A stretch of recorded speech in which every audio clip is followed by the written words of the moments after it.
So we get up here, move to Pennsylvania, and it's the three of us, me, my mom, and her friend.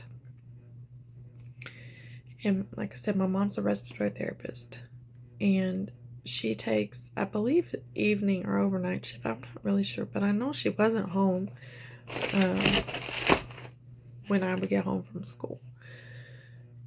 And so she hired a neighbor to babysit me. Well, this neighbor was evil too. Um,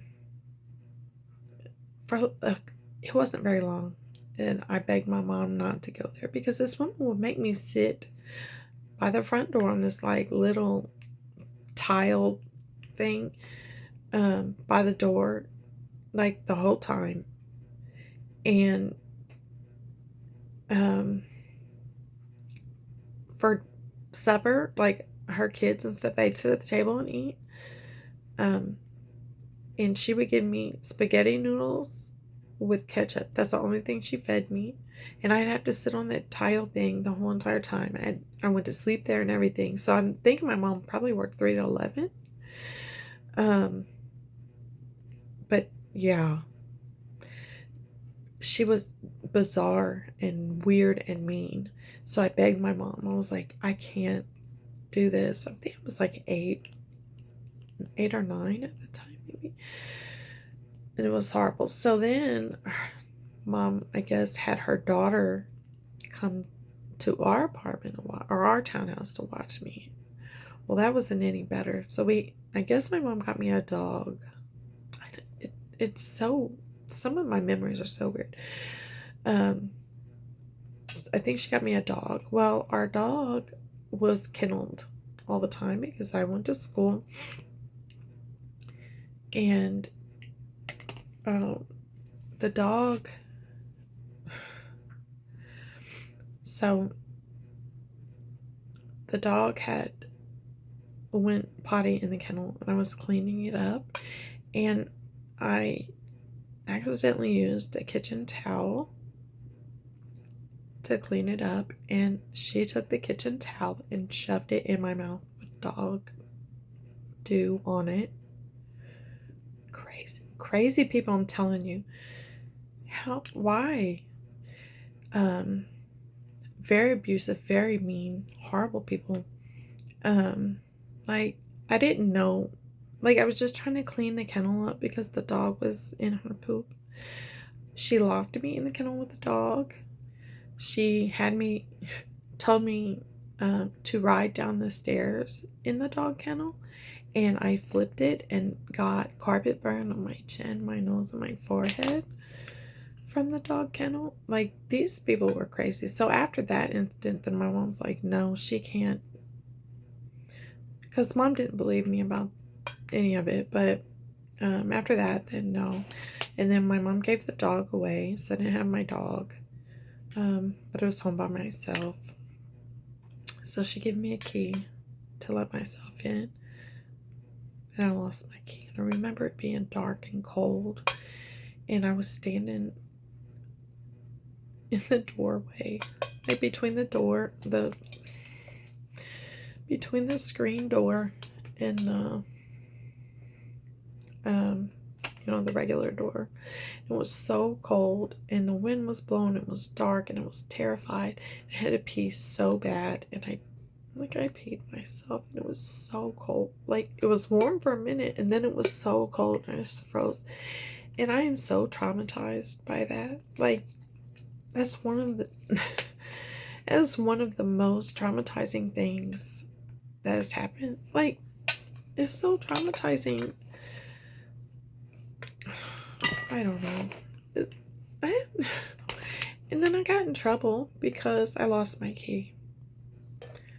Somebody's gonna break in. I don't even know whose freaking key it is. Like, how are they gonna break in? Like, then I'm in 3rd grade, okay, in public school, and I'm developed. Like, like a grown woman. Okay, so I'm like 5'6".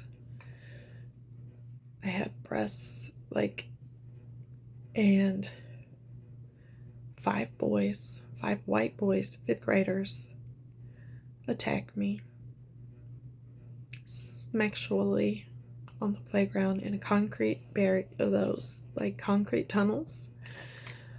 They hold me down and do horrible things to me. And I go home and I'm in the shower. And so I guess the whole time, from the time I got home from school till my mom come home, so I'm assuming after 11 o'clock at night, and I'm just in the shower, like, traumatized, and my mom's beating on the door. And what are you doing, wasting water? Yelling at me and accusing me of masturbation, which I didn't even know what that was. And I told her what happened, and she didn't believe me. So I told my dad, well, her boyfriend that she moved up there for, who ended up, I call him my dad because he's the only guy that stepped up to actually attempt to be a father in my life besides my grandfather, and the only one that I would consider to earn that title. Actually, the only other decent male figure in my life that treated me correctly like a daughter. Anyway, so I told him, and then he talked, or I guess coerced her into going up to the school to confront them about it. And what that did was helped, I guess, get me out of that public school and into a private school, a private Catholic school that I went to until 8th grade, which was fantastic. That school was absolutely wonderful. I loved my friends. I loved my classmates and my teachers. Everybody was great. I had an absolutely wonderful experience at that school. I still have Facebook friends. Like, everybody, it was absolutely wonderful. So I'm so glad that happened. Now,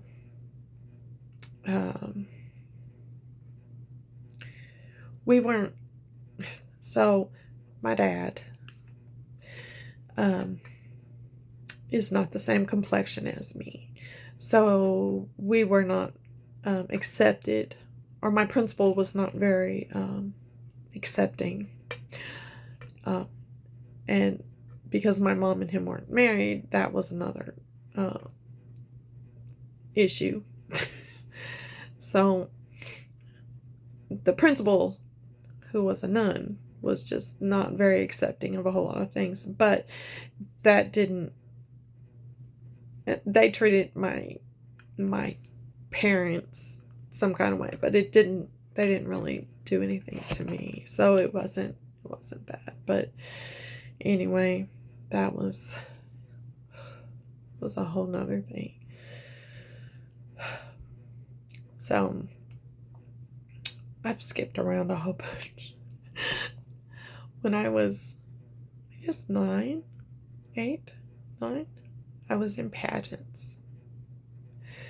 My mom put me in pageants, and did some pageants, won some ribbons, nothing big.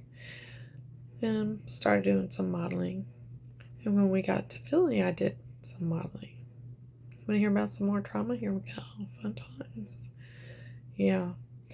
So on a lot, like I said, trigger warnings all over my page because this is it. I'm gonna get sick.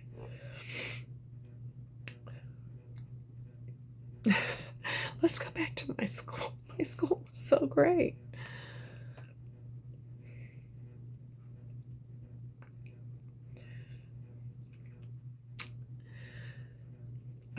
Okay.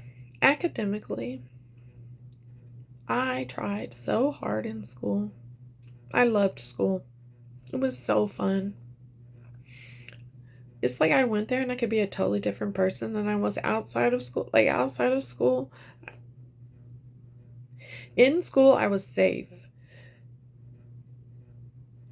They kept me safe there. Like I didn't have to worry about anything. Like while I was there, I didn't have to worry about anything. I could relax. Like I didn't have to fight. And that was amazing. You don't understand when you come out of the womb, mm, not having um, like not having your body to yourself. Your from the time you're born is not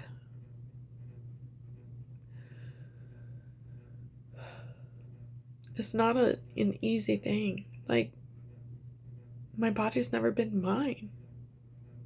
Other people have just think they can have it. Not ask permission. They just whatever they want, they think they can have it, and then screw how I feel about it. I don't understand. I'll never understand. But I loved school. I did really well in school. I made mostly A's. I'd bring home an A minus, and I would get a lecture on, well, how come it's not an A plus? And that was always disheartening because I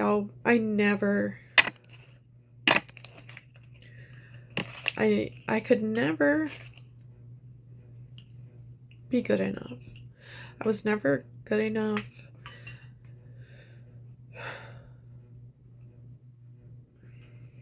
I'm still I can't make her happy ever. I've never been able to make her happy. No matter what I do, no matter how hard I try.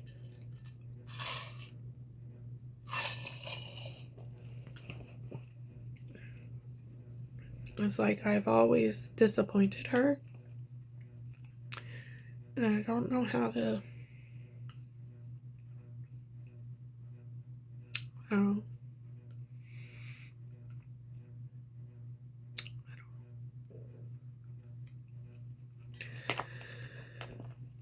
But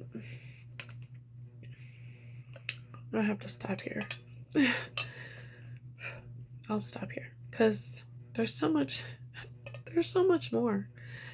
But I gotta stop because I feel sick. Okay.